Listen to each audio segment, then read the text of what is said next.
అన్న దయచేసి ఈ వీడియో అందరూ చూడండి అన్న.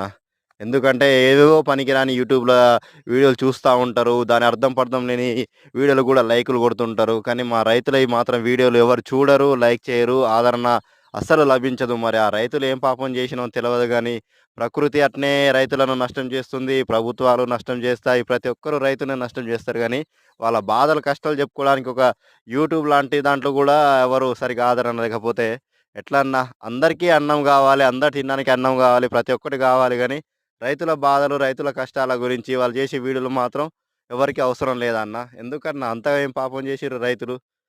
మనకు ఫాస్ట్ ఫుడ్ సెంటర్‌లున్నాయి గదా! బేకరీలున్నాయి. ప్రతి ఒక్కటి అనుకుంటారుగా అన్న.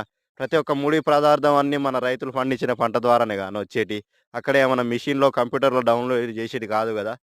దయచేసి రైతులకు గూడా, రైతుల వీడియోలకు గూడా రైతులను గూడా కొంచెం ఆదరించండన్న. ఈ వీడియో అందరికి షేర్ జేసి కొంచెం మా బాధలు గూడా చూపెట్టండన్న. ఇవన్న రైతన్నలకు జర మీరు మాత్రం ఈ పంటలు పండించాలంటే సోలార్ ఫెన్సింగ్ లాంటివి ఖచ్చితంగా పెట్టుకోండన్న. ఎందుకంటే ఈ బాధలు నేను పడ్డ బాధలు గూడా సామాన్య రైతు మాత్రం తట్టుకోలేడన్న. కౌలు తెచ్చి, పెట్టుబడి పెట్టి లాస్ట్‌కు చేతికొచ్చే పంట ఇగో ఒక కోతులు సర్వనాశనం చేసిపోయినాయి. అందుకని అన్న సోలార్ సిస్టమ్ పెట్టుకోండి. మీ రైతులు మీరు కొంచెమైనా బాగుపడతారు.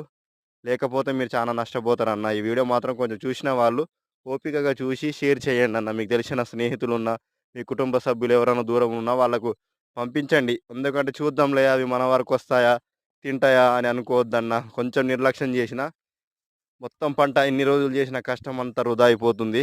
దయచేసి అందరూ చూడండి, లైక్ చేయండి. కొంచెం రైతుల వీడియోలు గూడా రైతులకు గూడా సహకరించండి.